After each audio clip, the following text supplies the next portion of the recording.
Good morning class, welcome to share public school. Hello students, आज हम class 8 में आपका साइंस में चैप्टर 4 स्टार्ट करने जा रहे हैं। आई होप बच्चों आपने चैप्टर 3 के क्वेश्चन आंसर्स लिख लिए होंगे, मैंने जो आपको पीडीएफ फॉर्म में दिए थे। बच्चों आप अपनी एग्जाम के लिए बहुत जल्दी प्रिपेयर हो जाइए, क्योंकि आपकी एग्जाम टर्म 1 की कभी भी हो सकती है। सो आप अपने एग्जाम के लिए प्रिपेयर रहिए, ठीक है। और आपका रेगुलर बेसिस पे टेस्ट जो है वो मैं अब स्टार्ट कर दूंगी इस वीक से। नाउ आज यूनिट 4 में हम पढ़ने जा रहे हैं materials, metals and non metals. कौन से ऐसे मटेरियल्स हैं, मटेरियल्स मतलब होती हैं कौन सी ऐसी चीजें जो as a behave like a metal और some things don't which behaves like a non metal. मतलब कुछ चीजें जो है वो लोहे की तरह और कुछ जो धातु अधातुओं की तरह बिहेव करती है। मतलब धातु और अधातु के बारे में हम पढ़ने जा रहे हैं, ठीक है। मैं इंट्रोडक्टरी पार्ट स्टार्ट कर रही हूँ बच्चों। So you are familiar with the number of materials like iron, aluminium, copper, some material have been taken given in a table. हम जानते हैं हमारे आसपास कितने सारे मटेरियल्स से हम फैमिलियर हैं। कुछ मटेरियल्स आपके इसमें दिए हुए जैसे iron, aluminium, copper, some materials are given in a table और कुछ मटेरियल्स इन टेबल में दिए हुए हैं। आपको ये बताना है कि वो मटेरियल आपको शाइनी दिखता है या डल दिखता है, वो लिखना है। एंड वो लिखना है कि मटेरियल हार्ड है या सॉफ्ट है, ठीक है। Can you name the material which are metals, the rest of the materials in table are non metals. क्या तुम इन्हें बता सकते हो कि कौन से मटेरियल्स जो है वो मेटल्स है और कौन से बचे हुए जो है वो नॉन मेटल्स है। Metals can be distinguished from non-metals on the basis of their physical and chemical properties, because that the luster and the hardness are physical properties। आप लोग ये जानते हो कि मेटल्स को हम किसके बेसिस पे डिवाइड कर सकते हैं, उनकी फिजिकल प्रॉपर्टी के बेसिस पे डिवाइड कर सकते हैं कि वो मेटल्स है या नॉन मेटल्स। जैसे कि उसकी हार्डनेस और उसकी चमक को देख के हम बता सकते हैं कि वो मेटल्स है या नॉन मेटल, ठीक है। अब मैं टॉपिक फर्स्ट आपका physical properties of metal and non metal start करने जा रही हूँ। Have you ever seen a blacksmith heating an iron wheel on an article made up of iron like a spade and a salt and eggs? आप देखते हो कि एक blacksmith जो आपके मतलब लोहा वगैरह जो हीट करने रहता है वो क्या करता है, जनरली इसलिए आयरन को पीटता रहता है। क्यों पीटता है? क्योंकि वो आयरन को शेप दे रहा है। An article made up of iron, आप देखते हो बहुत सारे आयरन के जो मटेरियल्स हैं, जैसे कि आपकी हथौड़ी हो गई, आपका खैर वो हो गया, थोड़े तलवार टाइप की हो गई, उनको हम लोग क्या करते हैं, मेल्ट करके उनको शेप देते हैं। Would you expect a similar change if type of beat on a piece of coal? क्या वही सेम चेंज हम देखेंगे कि हम जब कोल को हम बीट करेंगे, मतलब आपका पीटेंगे, मतलब पटक पटक के इसको तो ऐसे थोड़ा सा हैम्पर की तरह उसको थोड़ा सा दबाना अर्थ के साथ ऐसा, तो क्या हम ये चीज सेम ऑब्जर्व करेंगे हमारे कोयले के साथ? नहीं। लेट अस फाइंड आउट कैसे। जैसे कि हमारा हथौड़ा जो होता है, चेंज इन अ शेप, वो फ्लैट होगा या ब्लैक हो जाएगा, हमें स्टेबल बताना है। आयरन नेल जो है, आपकी लोहे की कील जो है, उसको आप अगर हथौड़े से ठोकते हो तो वो क्या टूट जाएगी, पतली होगी तो जाहिर से टूटेगी। बट अगर वो नेल थोड़ी सी मोटी है तो क्या होगी, वो थोड़ा सा पतली होती जाएगी, मतलब चपटी हो जाएगी, ठीक है, फ्लैट है। कोल पीस और कोयले का टुकड़ा वो टूट जाएगा, इट विल ब्रेक, है ना। You also saw the shape of iron nail and aluminium wire change on the beating. तो आप क्या देख रहे हो कि आयरन नेल और एल्यूमिनियम का जो है शेप वो क्या हो रहा है, आफ्टर बीटिंग वो चेंज हो रहा है, ठीक है। If they were beaten harder this would be change into shape. वहीं अगर इसको हम और ज्यादा कूटेंगे तो क्या होगा कि वो क्या हो जाएगा, शेप उसका चेंज हो जाएगा, हो जाएगा आपका शीट में कन्वर्ट। कूटना मतलब उसको कूट रहे हैं, आपको नहीं कूट रहे हैं, ठीक है। So you might be familiar with the silver foil used as decorative sheets. You must have been familiar with the aluminum foil used for wrapping food. आप लोग जो टिफिन लाते हो, आप लोग देखते हो ना, कभी आप टिफिन में अगर मैं आपको लेकर आया हूँ मिठाइयाँ, तो मिठाइयों के ऊपर एक कोटिंग रहती है। वो कोटिंग क्या होती है, सिल्वर फॉइल की कोटिंग होती है। बच्चों महंगी होती है सिल्वर फॉइल, लेकिन वो मिठाइयों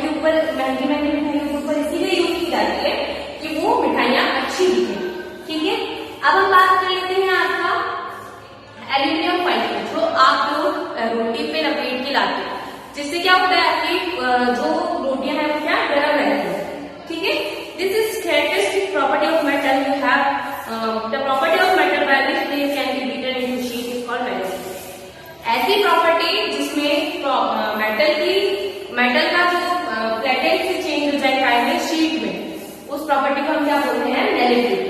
ठीक है, this is characteristic property of metal as you must have noticed material like coal and apparently lead do not show their property।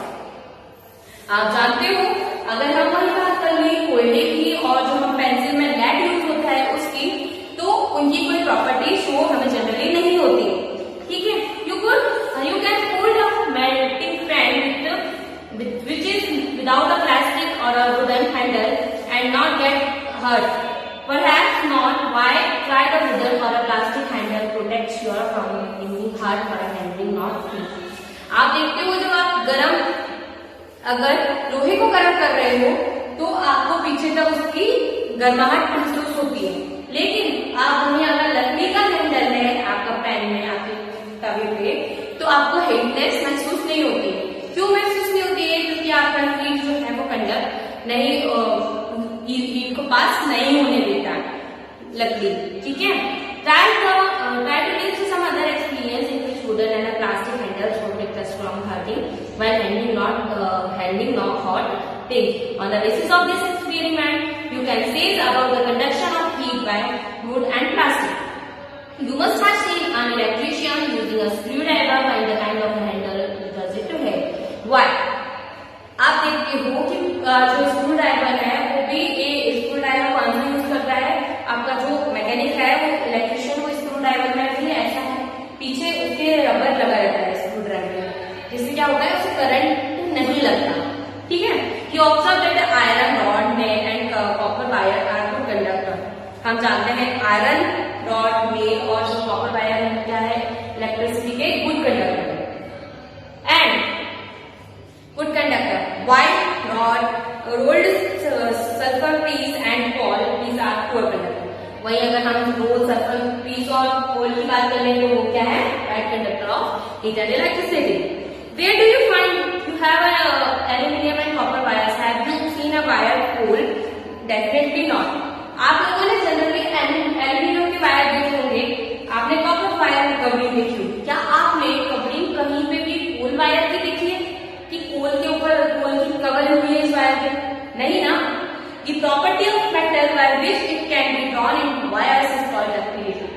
ऐसी प्रॉपर्टी किसी भी मटेरियल की जिससे हम उस मटेरियल को वायर में चेंज कर पाए, उस प्रॉपर्टी को हम क्या बोलते हैं, डक्टिलिटी।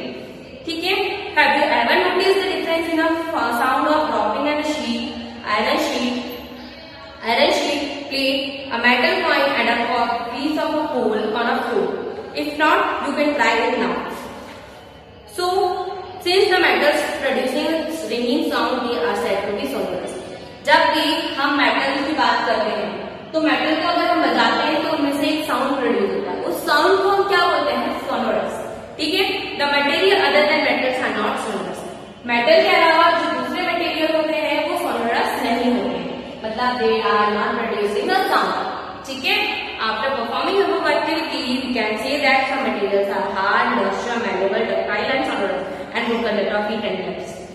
कुछ प्रॉपर एक्टिविटी करने के बाद हमने ऑब्जर्व किया कि कुछ मटेरियल्स ऐसे हैं जो हार्ड हैं, लस्ट्रस हैं, मेलेबल हैं, डक्टाइल हैं, सोनोरस हैं, good conductor of heat and electricity. ठीक है, अब बात कर लेते हैं the materials which are generally causes this properties are called metal. ऐसे मटेरियल जो ये प्रॉपर्टीज को शो करते हैं उनको हम क्या बोलते हैं, metal. This example of metals are iron, copper, aluminium, calcium, magnesium. तो मेटल्स के एग्जांपल क्या हो गए, आयरन, कैल्शियम, एल्यूमिनियम, कॉपर। ठीक है, in contrast materials like coal and sulphur are soft and dull in appearance. They break down into powder masses on tapping with a poor conductor or with a hammer, they are not sonorous and a poor conductor of electricity। वही iron और कोल, वही हम कोल की बात करें तो कोल easily break हो जाता है, उसकी जो प्रॉपर्टी है वो डल है। ठीक है, वो अच्छा नहीं दिखता, उसकी हार्डनेस कम होती है, वो मैनेबल है बट वो बिल्कुल पाउडर फॉर्म में हो जाता है। तो ऐसी प्रॉपर्टी जो एलिमेंट्स रखते हैं, जो मटेरियल्स के अंदर रखते हैं, they are all non metals. ठीक है, now we have the next property that is chemical properties of metal chemical property metals की और नॉन मेटल्स की अगर हम बात कर रहे हैं तो केमिकल प्रॉपर्टी क्या होती है? अगर हम बात कर रहे हैं आपकी केमिकल प्रॉपर्टी की, तो सबसे पहली बात आती है आपकी reaction with oxygen. Reaction with oxygen की बात कर लें तो रिएक्शन विथ ऑक्सीजन की अगर हम बात करेंगे तो रिएक्शन विथ ऑक्सीजन मतलब ऑक्सीजन के साथ कोई भी मेटल या नॉन मेटल अगर रिएक्ट करता है तो क्या प्रॉपर्टी शो होगी? You are familiar with the phenomena of rusting of iron. तुम लोग जानते हो आयरन के ऊपर रस्ट लगती है। Recall the reaction by which rust is perform. उस रिएक्शन को याद करो जिस रिएक्शन से रस्ट बनती है। You had perform in class 7 an activity burning of magnesium ribbon in air. तुमने ये एक्टिविटी अपनी क्लास 7 में करी थी जहां पे तुमने रिबन को बर्न किया था, ठीक है, मैग्नीशियम रिबन को एयर के साथ। You had done that in both the processes. तुमने क्या देखा उस प्रोसेसेस में, दोनों प्रोसेसेस में oxide formation take place, oxide का फॉर्मेशन हो रहा था। Complete the following reaction of iron and magnesium with oxygen. इन रिएक्शन को आप कंप्लीट करो आयरन और मैग्नीशियम के साथ। आपको Fe प्लस O2 मतलब ऑक्सीजन प्लस वाटर देगा, इसे कंप्लीट करो। Fe मतलब आपका आयरन, O2 मतलब आपका ऑक्सीजन और ये आपका क्या है H2O वाटर। तो आपको क्या मिलेगा? आपको रस मिलेगी Fe2O3 प्लस H2।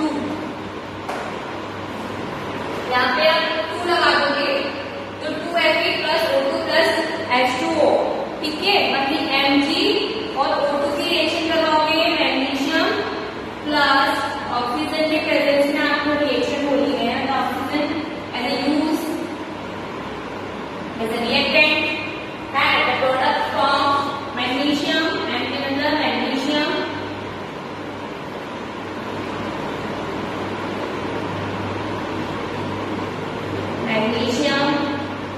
O2 मतलब ऑक्सीजन, तो MgO2 आपका क्या रिएक्शन बन जाएगी? MgO2। आपको बस इसको छोड़ के याद रखना है, ठीक है। तो 2Fe plus O2 plus H2O आपने याद Fe2O3 आपको मिला, ठीक है। Now recall the activity of burning of magnesium ribbon. The ash obtained on the burning magnesium ribbon is dissolved in the water and exceeds the acidity of nature. वहीं पे जो आपने मैग्नीशियम रिबन को जब आपने जलाया था तो उस पाउडर को आपको क्या करना है? आप उस पाउडर में चेक करो कि वो पाउडर में एसिडिक है या बेसिक है nature. In the solution acidic और basic, how you extend this? आपको कैसे पता चलेगा? You must have observe that the red litmus turns blue. तो आप क्या देखोगे कि रेड लिटमस अगर ब्लू में टर्न हो रहा है तो oxide of magnesium is also basic in nature. तो ऑक्साइड जो होगा मैग्नीशियम का वो क्या होगा? बेसिक होगा नेचर में। In general metallic oxides are basic in nature. Generally हम क्या जानते हैं, जो मेटेलिक ऑक्साइड्स होते हैं मेटल्स के साथ जो फॉर्म होते हैं। Mg जो है वो आपका क्या है? मेटल है। ऑक्साइड के साथ अगर फॉर्म हो रहा है तो मेटेलिक ऑक्साइड्स होते हैं वहां क्या होते हैं? बेसिक होते हैं नेचर में। Let us observe the reaction of non metal with oxygen. हम देखते हैं कि नॉन मेटल के साथ क्या रिएक्शन होती है। Sulphur oxide plus water gives sulphuric acid. वहीं आप सल्फर ऑक्साइड की reaction SO2 sulphur oxide plus H2O, इसकी रिएक्शन वाटर के साथ जब करवा रहे हो सल्फर डाइऑक्साइड की, तो आपको क्या मिल रहा है? H2SO4। मतलब आप मेटल के साथ रिएक्शन करवा रहे हो ऑक्सीजन की तो आपको नॉन बेसिक मिल रहा है, और जब बेसिक के साथ रिएक्शन करवा रहे हो तो आपको एसिडिक मिल रहा है नेचर, ठीक है। The name of the product form in the reaction of sulphur and oxygen is sulphur dioxide